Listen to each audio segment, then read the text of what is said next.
하고 오늘이 9월 말이니까 꼭 4달 만에 이 강단에 서서 주일 예배 설교 말씀을 드리게 됩니다. 뭐 굉장히 낯서네요.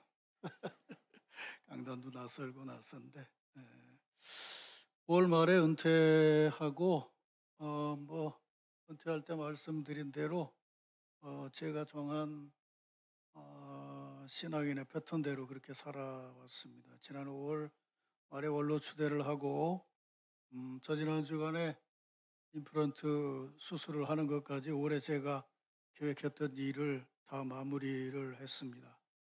원로 초대 후에 6월에 필리핀 일로일로에 가서 지난 2년간 연장 교육을 받았던 현지인들 21명 수료식을 은혜 가운데 잘 마쳤고, 그리고 8월 세 번째 주일에 제 2기생을 모집을 해서 첫 세미나를 마쳤습니다.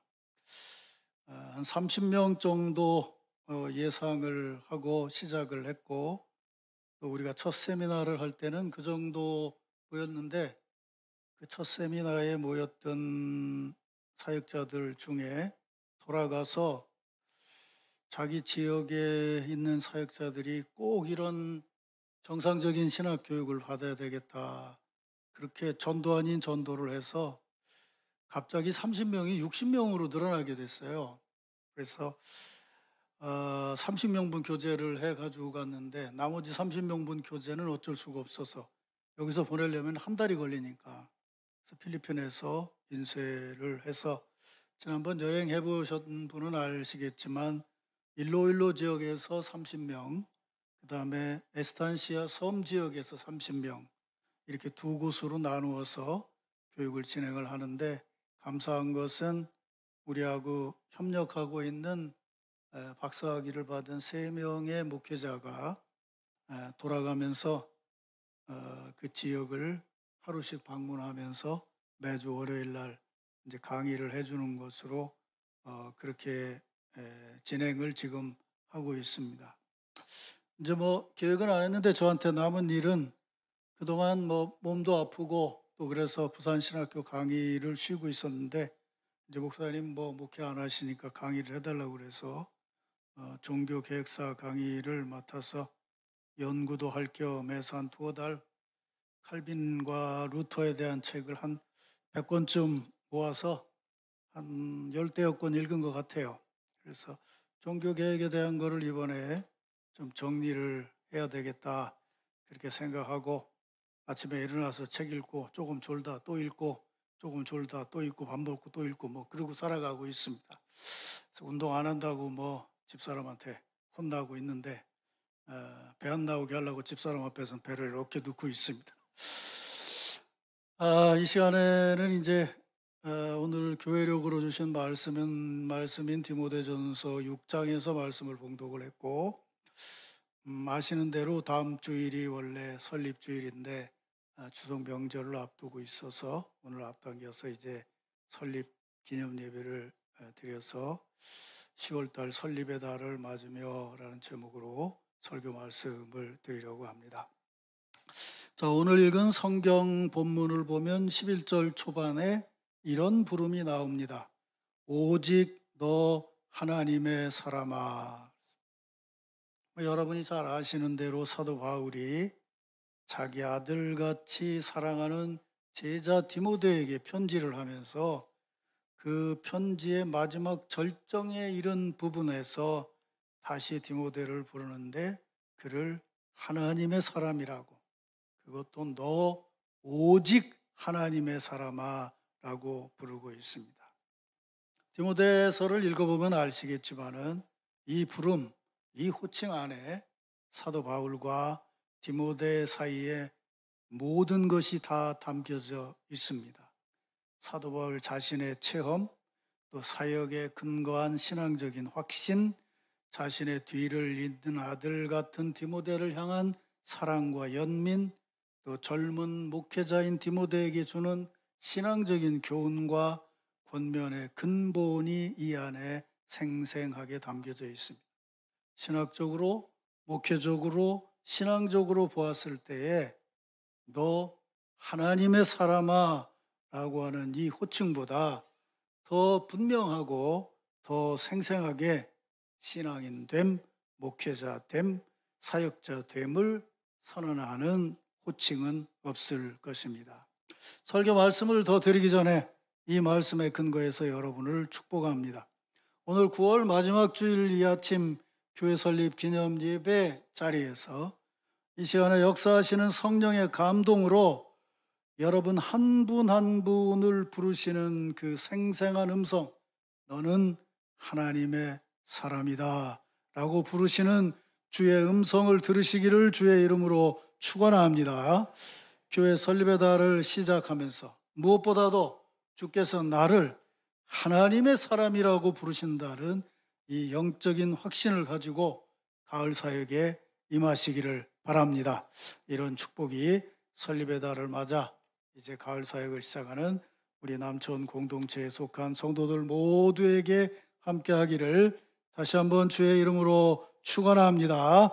이제 이런 확신으로 주일 아침 축복 인사를 서로 나누죠. 우리 옆에 있는 분들에게 진심을 담아서 성도님, 또 집사님, 장로님은 오직 하나님의 사람입니다. 성도님은 하나님의 사람입니다. 이렇게 축복하시기 바랍니다. 한 번 더 축복하겠습니다.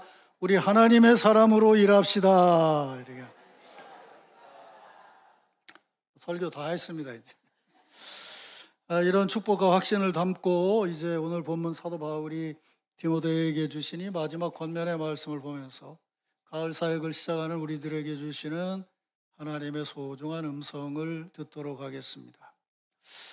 조금 전에 읽은 그 오직 너 하나님의 사람아 라는 부름, 이 호칭이 대단히 중요하다고 그랬는데 이 호칭에 담겨져 있는 의미를 조금씩 생각하면서 오늘 설교를 시작을 하겠습니다. 그냥 우리가 쉽게 생각을 해서 여기 디모데라는 사람이 있는데 누가 그 사람을 보고 너 하나님의 사람아 이렇게 부른다고 할 때 누가 디모데를 향해서 하나님의 사람이라고 부를 수 있을까요? 그래서 쉽게 누가 문성찬 씨를 보고 목사님이라고 부르겠냐? 그러면 그 교회에서 같이 신앙생활하는 신자들이겠죠.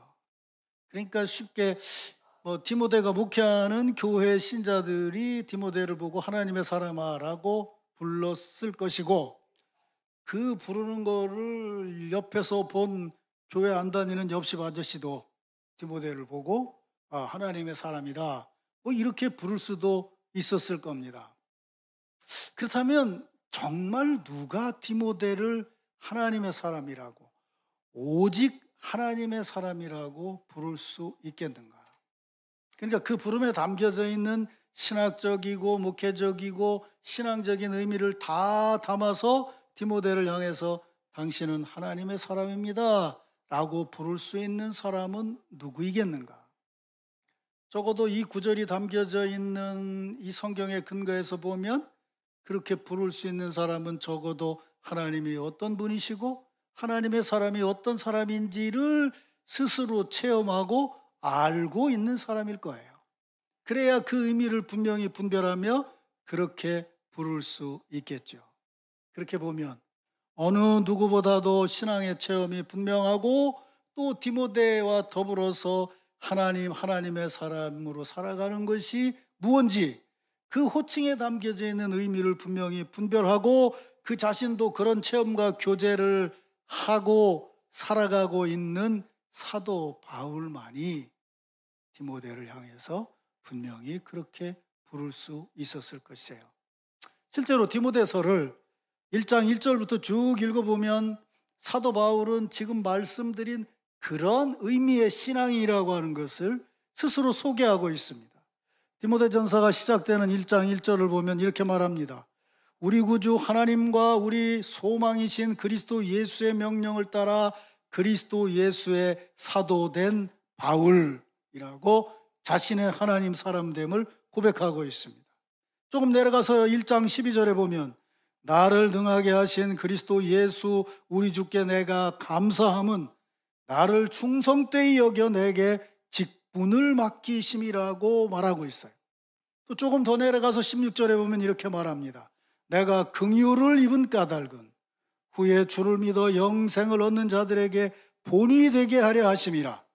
영원하신 왕 곧 썩지 아니하고 보이지 아니하고 홀로 하나이신 하나님께 존귀와 영광이 영원 무궁하도록 있을지어다 라고 하면서 1장에서 사도 바울은 하나님이 자신에게 주신 사명과 직분, 그렇게 그 직분을 통해서 자신을 하나님의 사람을 삼으셨음을 고백하고 그런 사명과 직분을 받은 하나님의 사람으로서 하나님께 찬미와 영광을 올려드리고 있는 것이에요.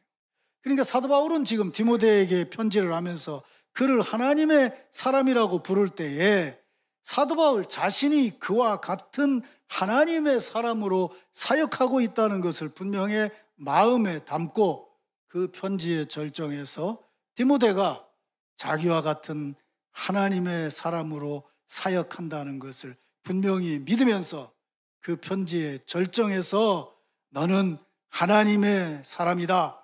너는 지금 하나님의 사람으로 교제하고 사역하고 일하고 있다고 분명히 부르고 있는 것이에요.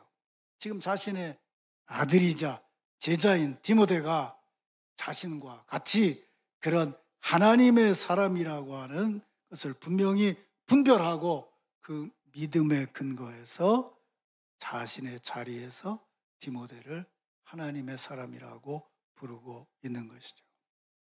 우리가 설교를 시작하면서 여러분 각자가 옆에 있는 성도들 한 분 한 분에게 성도님은 하나님의 사람입니다 라고 축복의 선언을 했어요.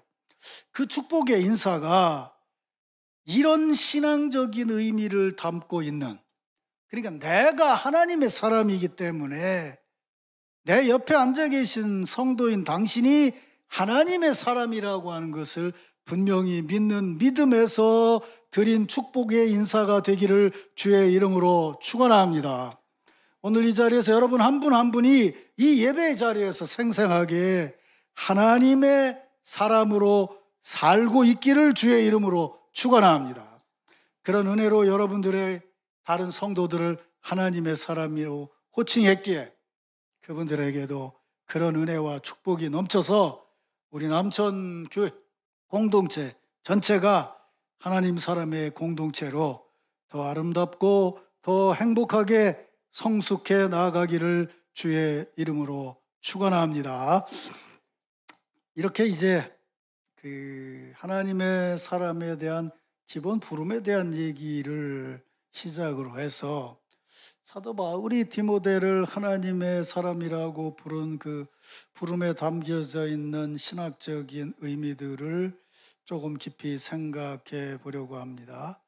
이제부터 한 몇 분 동안은 좀 설교 듣기가 힘들 수도 있으니까 잘 정신 차려서 들으시기 바랍니다. 지금 이 질문은 다 아실 거예요. 좀 어리석은 질문인데, 이렇게 하나님의 사람인 내가 하나님의 사람인 누구를 보고 하나님의 사람이라고 부를 때에 무슨 얘기인지 못 알아들어요? 하나님의 사람인 내가 하나님의 사람인 그를 보고 하나님의 사람이라고 부를 때에 그 부름의 근본 자리는 부르는 나입니까? 하나님의 사람을 삼은 하나님입니까? 나예요? 하나님이에요? 어째 그런데 또 하나님이시죠.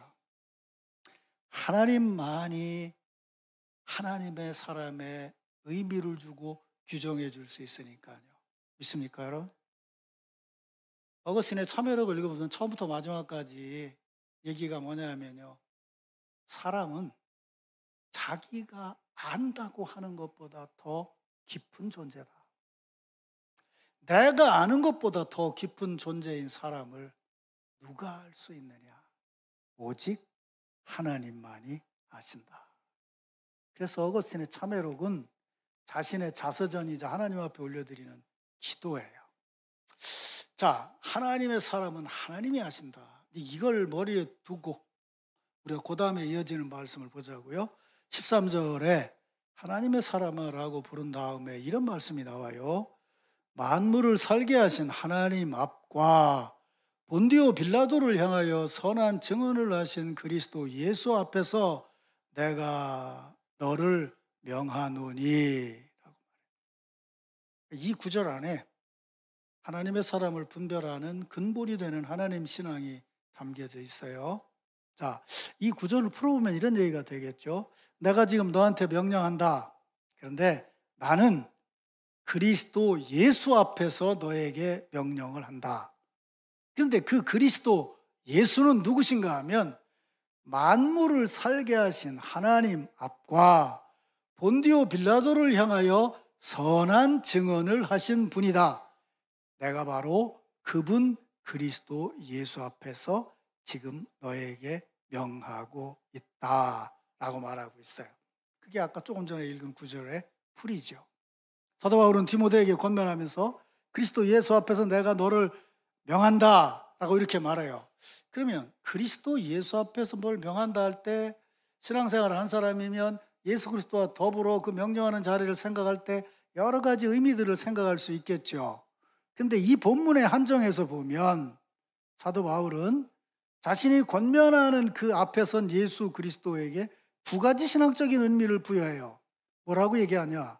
그리스도 예수는 만물을 살게 하신 하나님 앞에서 선한 증언을 하신 분이고, 또 하나는 본디오 빌라도를 향하여 선한 증언을 하신 분이다. 그러니까 한편으로는 그리스도 예수는 만물을 살게 하신 하나님 앞에 계신 분이고, 다른 한편으로는 본디오 빌라도를 향하여 계신 분이다. 이렇게 말합니다. 이제 오늘은 이 두 가지 말씀이 담고 있는 의미를 풀어보면서 하나님의 사람의 근본 신앙을 분별해 보려고 해요. 첫째, 그리스도는 만물을 살게 하신 하나님 앞에 선 분이에요. 아까 거의 그랬잖아요.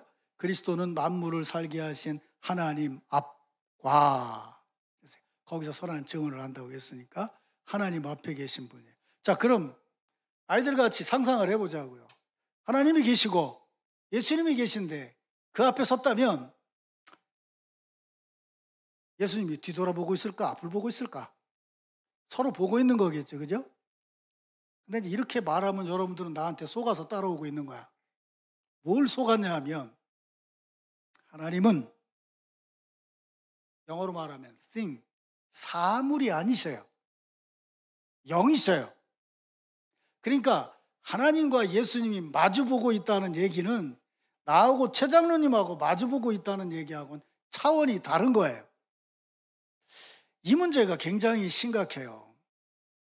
젊은 날 어거스틴이 만이교의 영향을 받아서 선한 존재가 있고 악한 존재가 있어서 선한 존재를 바라보고 섰을 때와 악한 존재를 바라보고 섰을 때 그 사이에서의 갈등, 또 선한 존재, 악한 존재와의 갈등, 이것 때문에 굉장히 힘들어했어요. 근데 어느 날 생각을 해보니까 만일 그렇다고 한다면 천지를 지으신 하나님이 지으신 피조물 안에 있다고 한다면 그분이 세상을 지으신 분일 수 있겠느냐라는 물음이 생겨지게 된 거예요. 이거 요즘 신앙생활하는 분들 중에도 이런 신앙 가진 분이 많아요. 내가 기도를 조금 많이 하면 선하신 하나님이 와서 내 앞에 와 딱 서 있는 것 같고, 내가 좀 예배도 안 드리고 11조도 좀 띠먹고 뭘 하고 나면 하나님이 아니고 마귀가 내 앞에 와서 혓바닥을 낼름낼름 하고 있는 것. 이렇게 생각하는데 그 신앙은 아주 유치한 거예요. 하나님을 사물로 보고 있고 존재로 보고 있다는 거예요. 여러분, 여러분의 마음이 여러분이 세상을 떠났을 때 만약에 뭐 그런 일은 없겠지만 세상을 떠나서 사고나 무슨 얽혀진 일이 있어서 사망 원인을 밝히느라고 여러분을 부검했다고 했을 때, 부검을 해서 했더니 여러분 뱃속 가운데 이만한 실체 덩어리가 나오더라는 거예요. 이게 이 사람의 마음입니다 라고 말할 수 있냐고요. 영적인 건 그런 것이 아니란 말이에요. 그러니까 무슨 얘기냐 하면 만물을 살게 하신 하나님 앞에 예수 그리스도가 섰다고 하는 얘기를 육체적인 관계에서 마주 섰다고 생각하면 그거는 정통 바른 신앙이 아니에요. 시간이 없으니까 이걸 신학적으로 설명하면 하나님 앞에 선 예수 그리스도라는 말을 했을 때 후대 기독교 역사를 통해서 지금까지 내려왔을 때 이것을 바르게 해석하는 가장 성서적이고 바른 신앙은 뭐냐면 삼위일체의 교제인 거예요. 아버지이신 하나님과 아들이신 하나님 예수께서 마주보고 계시는 교제를 하고 있다는 거예요. 그 교제 사이를 운행하시는 분이 누구냐? 성령이신 거예요. 그래서 하나님은 한 분이시면서 세 위격으로 존재하고 계신 것이 하나님이신 거예요. 그러니까 지금 사도 바울이 디모데에게 이 얘기를 할 때 무엇을 얘기하고 있냐면 하나님의 사람이 알아야 되는 것은 하나님은 교제하시는 분이시라는 거예요. 믿습니까, 여러분? 아까 우리 찬양대가 찬양을 부르는 중에 이렇게 얘기했어요. 우리 교회가 예수를 증언한다. 예수를 믿는 내가 예수를 증언한다 하지 않고 우리 교회가 예수를 증언한다. 근데 그 교제를 하는데 그 교제가 어떤 교제냐면 하나님 앞에 선 예수 그리스도를 통해서 여러분 아시는 대로 요한복음 1장에 예수께서 말씀으로 역사하신다고 그랬을 때 여기 뭐라고 얘기했어요? 말씀을 살게 하신 하나님 앞에 계신 분이다. 말씀이 생생하게 살아나게 하는 것은 뭐냐? 만물이 살아나게 하는 것은 뭐냐면 말씀으로 역사하시는 예수 그리스도의 역사죠. 믿습니까, 여러분? 거기에 성령께서 임하셔서 생기를 불어 넣어줌으로 해서 살아있는 교제가 된 거죠. 그러니까 이 대목에서 지금 사도 바울이 디모데에게 얘기하는 가장 중요한 것은 뭐냐면 내가 예수 그리스도 앞에서 너에게 권면하는데 네가 하나님의 사람이라면 분명히 알아야 되는 것이 있는데 하나님은 정면을 바라보는 것 같은 생생한 교제를 나누고 그 교제 속에서 나타나는 결과가 뭔지 아냐?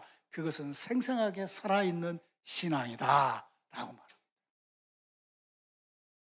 사랑하는 성도 여러분, 교회 설립 74주년을 맞으면서 이런 은혜가 우리 교회 공동체 안에 가득하기를 주의 이름으로 축원합니다. 제가 아까 웃은 얘기처럼 하나님하고 예수님하고 돌아섰느냐 이런 얘기했는데 왜 가끔 텔레비전에 보면 그런 게임 있잖아요. 한 줄로 쭉 선 다음에 뒤에 있는 사람이 등어리에다 글을 쓰죠. 최 이렇게 썼어요. 그러면 이제 그 사람이 등어리에서 기억하고 앞에 있는 사람한테 최인지 친지 몰라서 이제 치 이렇게 썼어. 그 다음 앞에 있는 사람 뭐라고 썼어요? 시 이렇게 썼어. 처음에는 최라고 썼는데 마지막에 쓴 사람은 그게 뭐 시로 바뀔 수도 있다 그 말. 근데 만약에 그런 경기를 하는데 앞에 사람이 자기 앞에 선 사람을 마주보고 그 사람 손바닥에다 글을 썼다면 그 사람이 돌아서서 다음 사람에게 글을 쓸 때 최를 치라고 쓸 리가 전혀 없겠죠. 무슨 말씀인지 아시겠어요? 하나님과 예수 그리스도 안에서 이루어진 그 친밀한 교제, 그 교제를 담고 있는 예수 그리스도 앞에서 내게 말씀하신다고 했을 때 내가 전하는 이 말은 하나님의 교제를 그대로 닮아서 조금 더 변함없는 생생한 교제고 살아있는 교제라는 거예요. 믿습니까, 여러분? 그게 바로 교회 공동체의 의미인 거예요. 얼굴을 마주대하고 있는 교제인 거예요. 내가 지금 성도들을 바라볼 때 그 성도들을 바람 속에 담겨져 있는 것은 하나님과 예수 그리스도와 성령을 통한 삼위일체 친밀한 이 세상 안에 물체를 가진 것끼리는 나눌 수도 없는 놀라운 친밀한 교제가 담겨져. 그걸 우리에게 보여주시는 몸을 가지신 예수 그리스도 앞에서 전함으로 교회 공동체는 그리스도의 몸으로서 그런 교제와 그런 생생하게 살아있음을 증언하는 것이 교회의 의미예요. 우리가 74주년 기념주일을 맞이하면서 교회 설립의 달을 지나면서 사랑하는 성도 여러분, 다시 한번 강단에 선 목사로서 여러분에게 권면하는 것은 이런 삼위일체의 얼굴과 얼굴을 마주댄 것 같은 교제가 우리 성도들 가운데 충만하기를 주의 이름으로 축원합니다. 이런 교제를 통해서 여러분들이 하루하루 생생하게 더 살아나고 또 생기 있는 그런 신앙생활을 통해서 더 아름답고 행복한 교회 공동체를 이루어 가시기를 주의 이름으로 축원합니다. 두 번째는 본디오 빌라도를 향하여 선한 증언을 하신 예수 그리스도다. 아까 하나님 앞에 선 예수 그리스도는 우리가 상상하기가 힘들었지만 본디오 빌라도 앞에 선 예수 그리스도는 우리가 상상하기가 쉽죠. 뭐 연전에 우리가 본 멜 깁슨이 만든 뭐 패션 오브 크라이스트를 비롯해서 뭐 킹 오브 킹스라든지 뭐 다양한 예수님의 생애를 다룬 영화를 보면 그 영화의 절정에 이르기 전에 본디오 빌라도의 법정 앞에 서서 서로 손문답 같은 대화를 나누는 예수님의 모습을 여러분은 아마 상상할 수 있을 거예요. 그런데 이 구절에서 주의를 해서 봐야 되는 것은 오히려 앞에보다 이 구절에, 그러니까 하나님 앞에서라기보다는 본디오 빌라도 앞에서라고 말하는 게 더 좋을 것 같은데, 성경은 정확하게 보면 본디오 빌라도 앞에서라고 얘기하지 않고 본디오 빌라도를 향하여라고 말하고 있어요.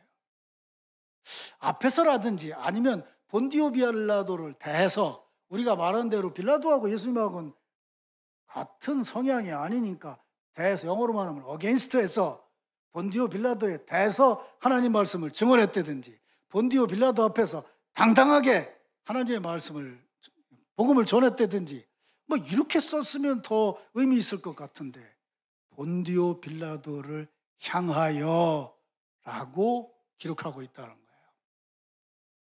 이 속에 담겨져 있는 의미를 분별하는 것은 오늘 신앙생활하는 우리들에게, 교회 공동체를 이루면서 신앙생활을 하는 우리들에게 대단히 중요한 것을 가르쳐 줘요.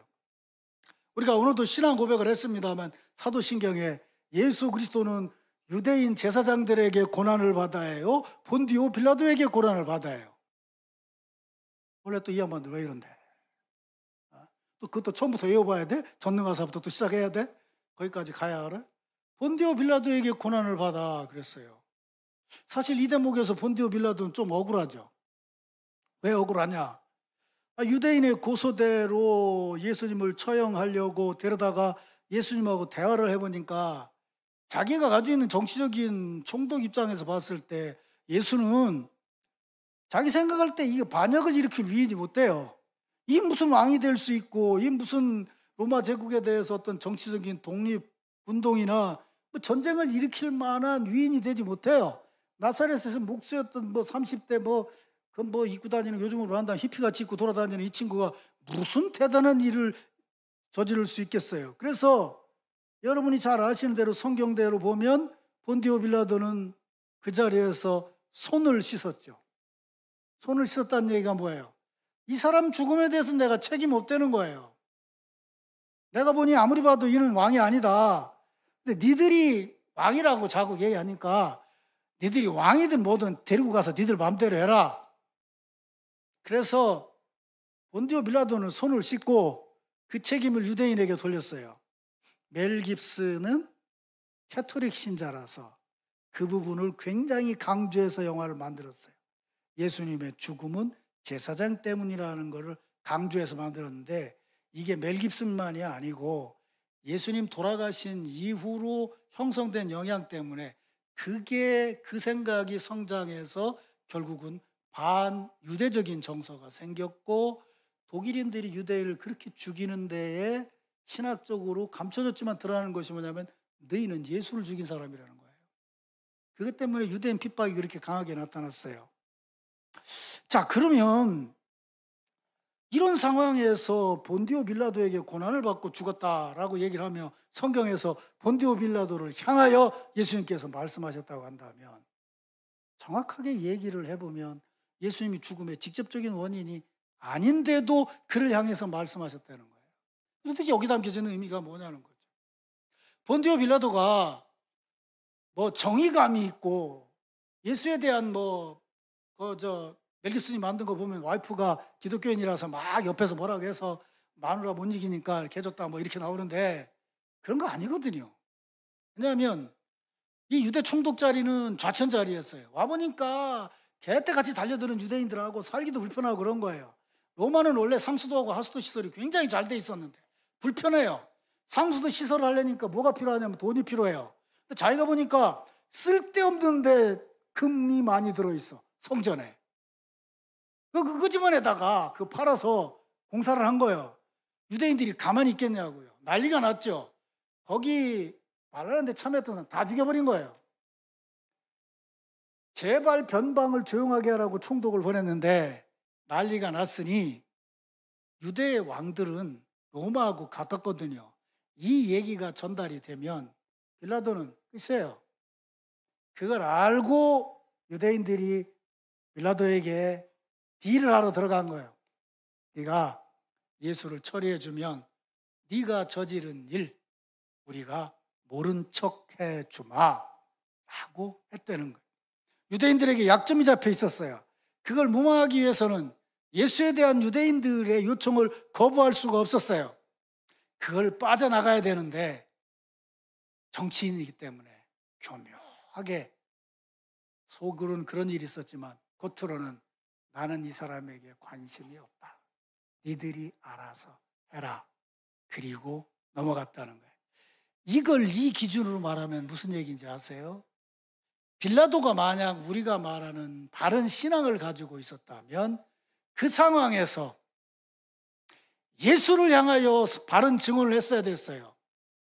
예수님을 처형하는 자리에서 빌라도는 누구를 향해서 말하고 있냐면 유대인의 제사장들을 향해서 말하고 있다는 거예요. 이걸 우리 신앙인들이 잘 깨달아야 돼요. 무슨 얘기냐 하면 전도합시다. 선교합시다. 구제합시다. 교회를 부흥시킵시다. 다 옳은 얘기예요. 그런데 구체적인 그 교회 상황에 맞지 않는 얘기를 하기 시작하면 그 얘기는 공허한 얘기 같아요. 내가 목회해보니까 아무 일도 안 하면서 이런 사람이 있습니다. 교회에서 열심히 막 전도하고 해서 막 사람들이 모여요. 그럼 옆에서 뭐라는 줄 알아요? 전도도 하나도 안 한 다음에 전도 안 하면 되냐? 선교해야지. 그래요. 해외 선교해야지. 그래서 교회가 또 해외 선교를 해요. 그럼 또 해외 선교도 하나도 안 하면서 뭐라고 얘기하냐? 해외 선교만 하면 되냐? 구제해야지. 찔리는가 보지 좀? 구제를 해요. 그럼 또 뭐라고 하냐? 구제만 하면 되냐? 교회가 부흥해야지. 그러면 교회 부흥시키자는 얘기도 맞고 구제하자는 얘기도 맞고 전도하자는 얘기도 맞고 선교하자는 얘기도 맞아요. 결정적으로 뭐가 빠졌냐면 향하는 것이 빠져요. 우리 교회가 속해 있는 자리를 향해서 그 구체적인 상황을 향해서 말하는 것이 빠져 있다는 거예요. 두루뭉실 좋은 얘기를 하고 있는 거예요. 그러면서 뒤로는 자기가 생각하고 있는 이득이나 뭐 이런 것들을 속에 담고 있다는 거예요. 나쁜 짓을 해서만 나쁜 신앙인이 아닌 거예요. 이런 신앙생활을 하면 바른 신앙인이 아닌 거예요. 예수님은 본디오 빌라도를 향해서 분명하게 선한 증언을 했다는 거예요. 선한 증언이라는 의미가 뭔가요? 내가 너 용서해 주마 그 얘기? 아니에요. 그런 얘기가 아니에요. 그렇게 정치적으로 돌아서는 사람을 향해서 인간의 몸을 입고 오셔서 인간의 죄를 위해서 구체적인 자리에서 구체적으로 형벌을 짊어지고 십자가에 돌아가시다가 부활하셔서 나를 구원하시는 구체적인 사역을 이루셨다는 거예요. 이것이 우리 신앙의 자리인 것이에요. 사랑하는 성도 여러분, 교회 74주년 기념의 달을 지나면서 이제 목회를 은퇴한 원로 목사로서 여러분들에게 말씀드리고 싶은 것이 그거예요. 교회 안에서 얘기되는 얘기가 하나도 잘못된 얘기가 없어요. 다 이 얘기도 하고 맞고 제 얘기도 해도 맞아요. 근데 문제는 우리 교회라는 교회가 인적 자원이 수만 명이 되는 것도 아니고 물적 자원이 수억이 되는 것도 아니에요. 우리 교회 안에 캐파가 있고 모여있는 사람들이 있고 연령층이 있고 다양한 것들이 있어요. 우리 교회에 맞는 구체적이고 여기서 내가 헌신하고 이것을 향해서 내가 어떤 바른 증언을 해야 우리 교회가 바르게 성장할 수 있겠는가 라고 하는 것을 바라보고 일할 때에 우린 교회를 위해서 바른 일을 할 수 있는 것이에요. 사랑하는 성도 여러분, 교회 설립의 달을 맞으면서 정말 우리 교회를 향해 서서 우리 교회 공동체를 마음에 담고 성도들을 마음에 담고 교회를 향한 언행으로 주의 사역을 시작하시기를 주의 이름으로 축원합니다. 설교를 마무리하겠습니다. 이런 신앙적인 근거 위에서 사도 바울은 이렇게 권면을 하죠. 오직 하나님의 사람아 이것들을 피하고 의와 경건과 믿음과 사랑과 인내와 온유를 따르며 믿음의 선한 싸움을 싸우라 이렇게 말합니다. 앞에서도 말씀드렸지만 어거스틴은 굉장히 4세기 때 사람인데 굉장히 현대적인 얘기를 해요. 인간 존재는 절대로 굳어진 실체가 아니라는 거예요. 고정된 실체가 아니라는 거예요. 우리 성결교인이 예수 믿으면 기독교인이 됐다, 칭의다, 중생했다라고 했을 때 만약 인간 실체를 고정된 존재로 본다면 성화의 과정을 어떻게 얘기할 수 있을까요? 주님 오신 날까지 우리 신앙 성장을 어떻게 얘기할 수 있을까요? 어거스틴은 이렇게 말합니다. 사람은 유동적인 에너지고 유동적인 움직임이기 때문에 마음이라는 것은 분명히 하나님은 선하게 만드셨다는 것을 아는데도 현실의 삶을 살다 보면 그것 아닌 것, 선하지 않은 것들이 우리의 마음에 다가와서 우리를 유혹하고 시험할 때가 있다는 거예요. 그래서 하나님의 사람은 하나님 사람이 됐으니 그것으로 끝나는 것이 아니라 그걸 피하라는 거예요. 그리고 믿음의 선한 싸움을 싸우라는 거야. 싸움을 싸우라는 얘기가 아니고 믿음으로 하나님을 의지하는 선한 신앙인의 삶을 살라는 것이에요. 이것이 오늘 신앙생활을 하는 우리들에게 주시는 바른 신앙의 교훈입니다. 사랑하는 성도 여러분, 우리 신앙의 자리는 온전한 교제이신 삼위일체 하나님의 근거에 있고 그분을 통해서 이루어진 새 생명의 은혜의 역사가 있고 그것을 이루어가는 여기 서 있는 교회 공동체를 통해서 하나님께서 이루어가시는 구체적인 목적과 뜻이 있어요. 그 뜻 앞에서 그것을 어지럽히는 모든 것들은 피하고 정말 의와 경건과 믿음과 사랑과 인내와 온유로 하나님의 공동체를 사랑하는 마음으로 따르면서 믿음의 선한 싸움을 끊임없이 싸워나가는 성도들이 되시기를 주의 이름으로 축원합니다.